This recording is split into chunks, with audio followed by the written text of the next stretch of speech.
So this is the update for the canister filter first servicing, guys. There's a plate in the canister filter. I'm going to be pulling it down, cleaning it up. Hopefully the sound will go away. I'm not sure if water is in it, right? But we have a lot of green stuff, we call it algae, on the stones, right? So these will be washed off, right? And the algae is in the aquarium same way as how it had the algae on during the HOB hanging back filter, but you can see where the water is a little bit more clearer. And yeah, I'm going to be servicing this aquarium today. Okay guys, so stay tuned.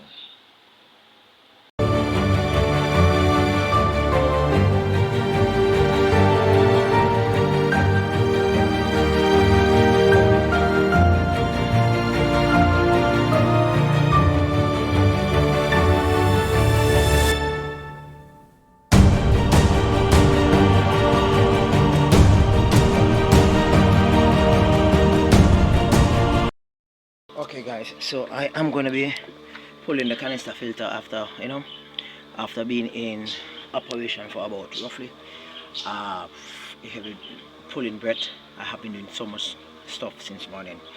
Okay, so I'll be pulling the canister filter, looking to see what's happening in it. Right, it's still as if it has a good amount of water in it. So we're gonna see what happened. Right.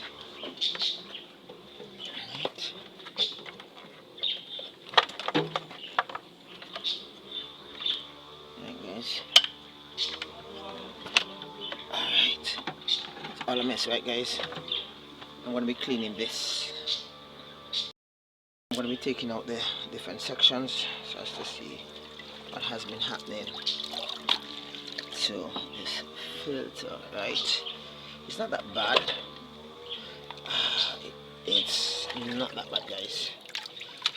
Alright, a lot of washing to be done.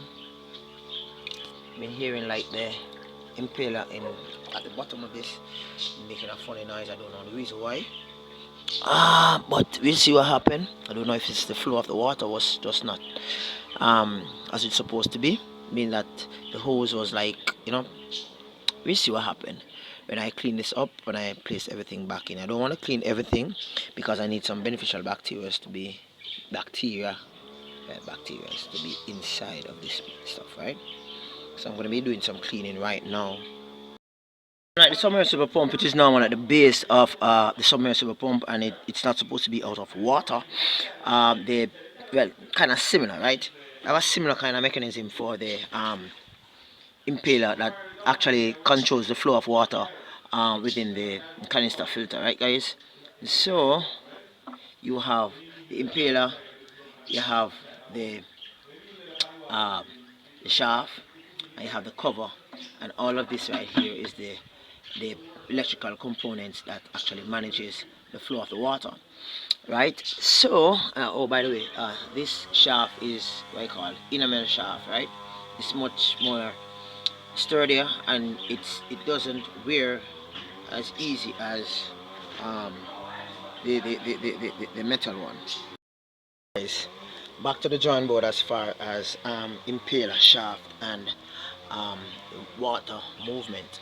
Now this is a canister filter, right? I shared it in the last video, and my client actually, surprisingly, well, not surprisingly, I mean like coincidentally, right, today is servicing day for the aquarium. He heard it making some noise, noise, only for me to realize when I do come in for regular maintenance that the impeller, the gear on it seems as if it's messed up. So therefore, instead of it actually having a resistance, you find that it continuously spins. So just like the HOB, the hang on the back filter, in which I actually did some work on it, and now I'm gonna have to use some glue, well, some super glue, I think it's nail glue, right, so as to get it to stay firm so that the water can flow and you don't have the noise. Alright, so let's see how that one works. So again guys, I'm gonna have to use some what I call it, super glue to get the impeller to be able to push the water within the Aqueon canister filter. Yes guys, after 4 weeks, the Aqueon canister filter impeller broken.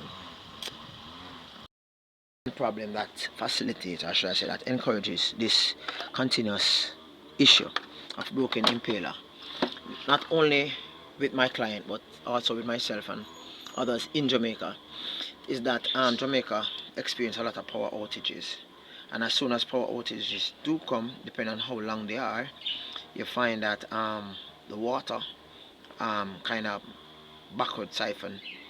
And at first I thought that this would not be a problem because I actually did something, and in which I simulated power outage, and the water actually stood up. But after you see, my client actually travels a lot, and sometimes for weeks he will be like out. So if light actually goes, you know, it's going to be an issue when it do come back, because there's no one to actually I call it now, push start it or ensure that the entire impeller within the system is actually fully submerged within water. So as a result of that, the power head, well, the head of the canister filter started to make noise. So I've actually used some power, some glue so as to put it together. Let's see how good it works. Using the super glue on the gluing of the impeller for the Aqueon canister filter. It actually worked guys. So it's back and running, up and running, everything looking all good, right guys? Yeah, my client is really fun to be around, you know. Talking to him is like it's like just talking to another fish keeper. It's awesome. Alright guys, so this is it. The 70 gallon quietness. Yes, and I'm gonna be placing the babies that I shared with you last time back into the space. It's about 8 of them. It was 13 of them the last time I came. I don't know what happened, but a few of them is now gone. So I'm gonna be placing the remaining fish stock after placing the babies in. So peace out guys, and yeah.